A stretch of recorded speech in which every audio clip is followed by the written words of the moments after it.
It's time to go to cross over to Daniel Harris, who's on the line. Daniel, how are you doing? Good, thanks. How's it going? Not too bad, not too bad. I don't know if you hear us just there talking, Daniel, one of the headlines on the Evening Herald here. Manchester United are rejuvenated. Would you say that? I'd say rejuvenated is strong, but they look like they might finally have.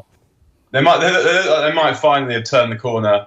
But I mean, who knows where they actually are? They might just be stuck in Hampton Court or something like that. But they've started to play some proper football, and that's been the case now for the last few weeks. They still quite haven't fathomed how to do so from the beginning of a game, but it looks like they have done something right because they're starting to win games, they're scoring goals, and they look a bit more confident going forward. And I think the most important element of this is they're probably starting to get the right players in the right positions. It's no coincidence, for example, that they've looked quite good without Lukaku and they've got Martial now on the left wing, I think. Yeah, and it's very interesting, I think, this season in particular, probably their standout players, a lot of them have been Louis van Gaal signings. The likes of Martial, Luke Shaw's, look like his old self again. Possibly. I mean, Martial's been good the last few weeks. Luke Shaw, I think, probably did well because of how bad everyone else was. So he played quite well in the first 2 or 3 games, but being United's best player against Brighton is no great accolade, really. It's like being the most compassionate member of the Conservative Party. I think that he's got quite a long way to go, Luke Shaw. He's good, but he still allows crosses to come in far more often than he should. His defensive work needs a lot of his defending needs a lot of work, I think. But he has been quite good. And if we're really talking about Louis van Gaal signings, and I still have nightmares when I think about them, Louis van Gaal did United far more harm than David Moyes did, for example. Like, bought and sold Angel Di Maria, couldn't find the use for him. He's still at PSG. He's still good. Sold him at a loss. He bought Matteo Darmian after selling and sold Raphael and lost money, lots of money on the deal. He sold Johnny Evans and bought Marcus Rojo for loads more money than he sold Evans for. He paid 38 million quid for Ander Herrera, who is an all right midfield player and speaks about football really nicely, but again isn't a standard. He spent loads of money on Falcao's wages for absolutely nothing. He sold Hernandez, who still had miles in the tank at that point. Louis van Gaal did a phenomenal amount of money, a phenomenal amount of damage to United, and I've just measured that in pounds and players, not in hours of intense boredom and desperation watching the team actually play in those years. Okay. Daniel, it's only a couple of weeks. It's only a couple of weeks since there was talk that Jose Mourinho, might possibly only be 1 defeat away from the sack. Is that threat still hanging over him, do you think? Like, if they bowed out the Champions League without getting into the last 16, would he be in trouble? I mean, in football, most managers are always a few bad results away from speculation. So, yeah, if United don't challenge for the league, don't finish in the top 4 and do nothing in the Champions League, I'd be surprised if he was there next season. And if he is there next season, it'll be because no one's got the balls to sack him and no one's got the imagination to find anyone better. So, yeah, but on the other hand, I suppose if they were to lose to Valencia, let's say, because I mean, it looks like that last game against Valencia will be to decide what happens, unless United pull off a result in Turin or unless Valencia manage to avoid beating Young Boys at home. That if they manage to not do anything in that game, then I suppose they'll have the rest of the season to try and effect some kind of hope and improvement. So if United improve and carry on beating teams, and not carry on beating teams properly, start beating teams properly, I should say, and they finish the season on some kind of high, then you might have an opportunity to carry on if it looks like he's actually building something. But if you just look at the bare facts of things, if United go out in the group stages of Europe and don't finish in the top 4, he's going to have an enormous problem, and I mean, rightly so. That'll be 3 years, and he shouldn't be spending the money that he spent and not getting a top 4 finish out of the team. Yeah, it seems like there's been at least 3 separate crises at United this season, but they're only 4 points off 4th place. For a club supposedly in crisis, they're not that far away, really, are they? No, I mean, you look at the table, and I said to a friend, actually, who supports United, as do I, how on earth are we only 8 points off the top of the league, or whatever it was at the time on Saturday night? And in the end, United have the players to beat most teams, which is what you saw them doing at the beginning of the season. They were not that they won all their games, but what they were doing was the games that they did win, they were effectively waiting for one of the good players or two of the good players to combine and do something good. I think there's been a slight difference these last couple of weeks, that what you're seeing more regular combinations. You're seeing Pogba, for example, start to dominate games in the second half. I've no idea what he has against first halves, but it does seem to take him 45 minutes to get going, really. And it happens so often that it's not just a coincidence. And what you're seeing is he's starting to build a partnership down the left flank with Martial and Luke Shaw. And when you start to get partnerships on the pitch, that shows that the players are beginning to feel comfortable and familiar with each other. There's still not much going on down the right-hand side. United badly need at least a right winger. Probably they need a right back as well. But Diogo Dalot, I guess the plan is for him to be that person. But if they can hang in there and hang close to where they want to be until December and then find the right centre-back, then they have the players to be a decent team, and they're starting to look a bit like they know what they're doing. Because the problem in the first few games of the season, first 2 months of the season, was building attacks and sustaining attacks. They looked like they didn't know what to do, how you actually go about putting a team on the rack and keeping them there. And what we're seeing now is we're seeing something a little bit different. They're able to ring fence the opposition penalty box. They're starting to know where they are. The ball's starting to drop to United players in the box because they're crossing to where they know players are going to be. And we saw a good example of that for the first goal that United scored at Bournemouth, and also for when they should have scored just before then. And they're playing the slightly busier players. They've still got Matic, who kind of doesn't seem to do very much, and what he does slowly. But even though Fred got hooked and people were complaining about him, he was giving the play some urgency because he doesn't wait to be asked. He doesn't hang around. He passes the ball forward and he passes the ball quickly. And even if he picks the wrong pass, he's at least adding some tempo to the game. And that's the same as Ander Herrera, who came on for Fred and did a really good job. He also does that. He speeds the game up and he understands where you need to pass the ball and when you need to pass the ball. He's got a bit of game intelligence. And once you have those players, I think that you might also see eventually in the next few weeks that Mata will come out and Lingard will come in, players who speed the game up and who have the legs to stretch the other team. And then you start to see the players not just producing moments because they're good, but actually combining with each other to exert some kind of dominance over the opposition. Dan, you mentioned a lot of fluency there going forward, but towards the other end of the pitch, that's where the problems really seem to be at the moment, particularly in the first half, just how open they are and how much they're struggling really in the first 20 minutes, half an hour of a game. Like against Bournemouth the other day, they were just cut open 4 or 5 times in the first half of that match. Jose Mourinho said they could have been 4 or 5-0 down at half time. When you've Manchester City to play next week and you see how they were just teasing Southampton yesterday, even looking ahead past the Juventus match, like they couldn't possibly go out and play like that in the first half against Man City. Well, they did the last time. Well, yeah. And somehow they got away with it.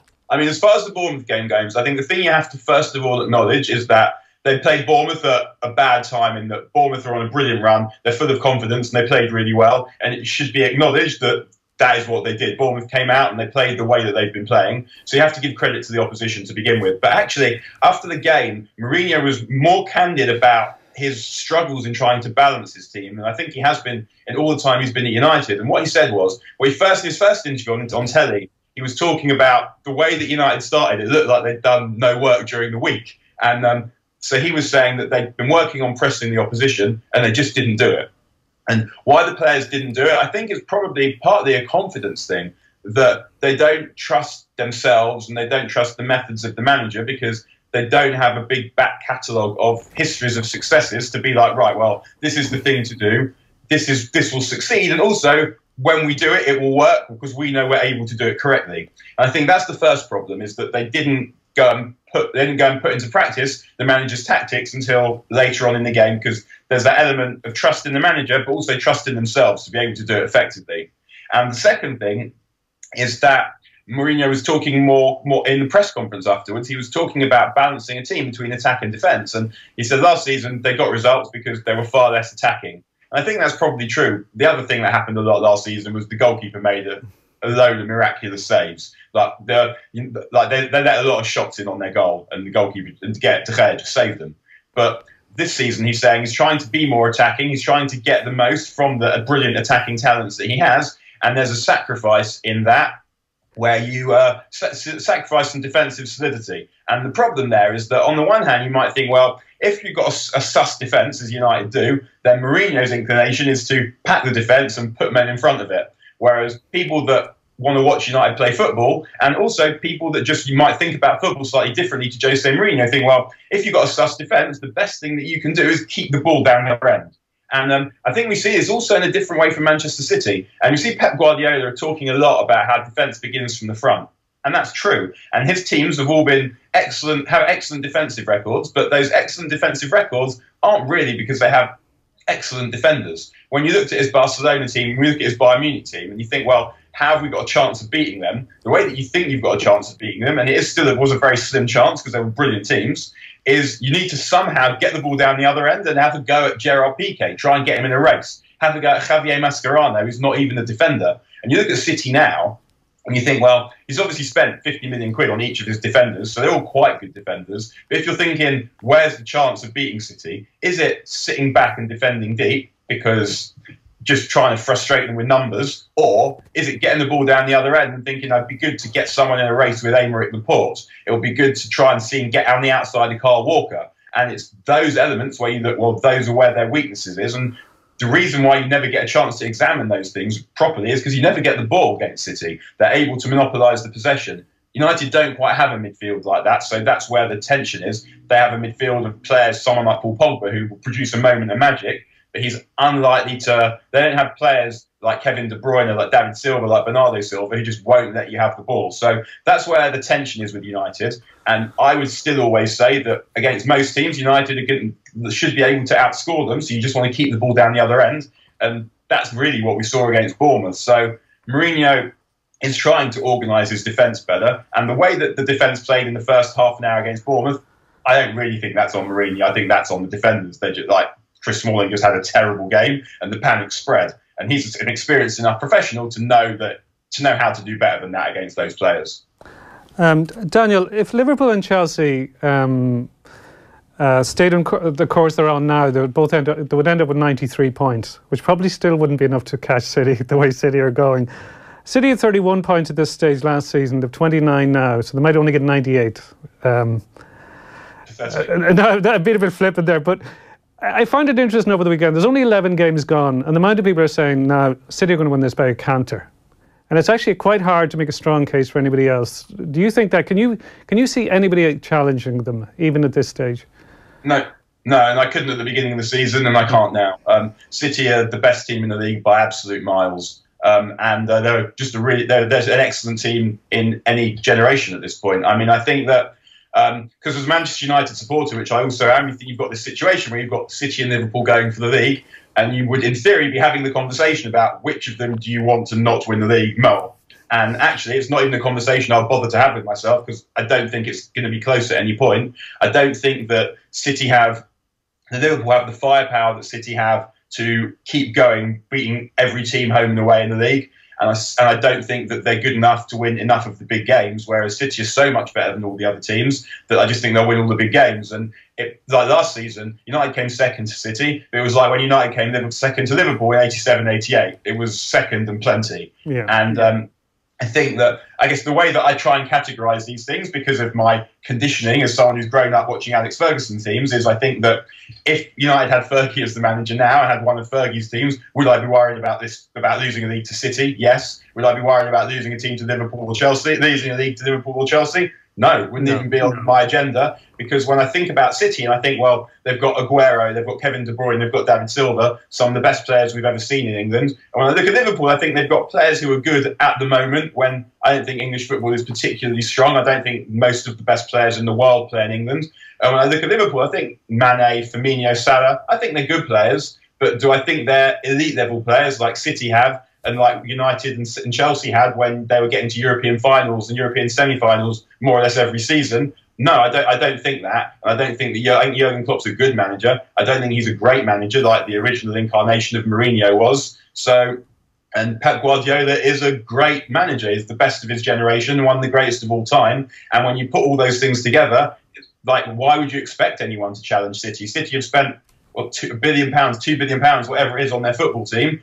What would have to happen for a team to be able to match them over a season? Yeah. It's just, I mean, in the end, it comes down to money. They've bought the best players. they bought the best manager, and no one else is able to compete with that because no one else can do that. Have they changed the way we look at games now, or look at the league as a whole? Whereas, you know, it's only a few years ago you go to Arsenal and get a draw and think it was a decent result, but it wasn't really a good result for Liverpool. Like, it's if you want to win the league now, you have to win those games.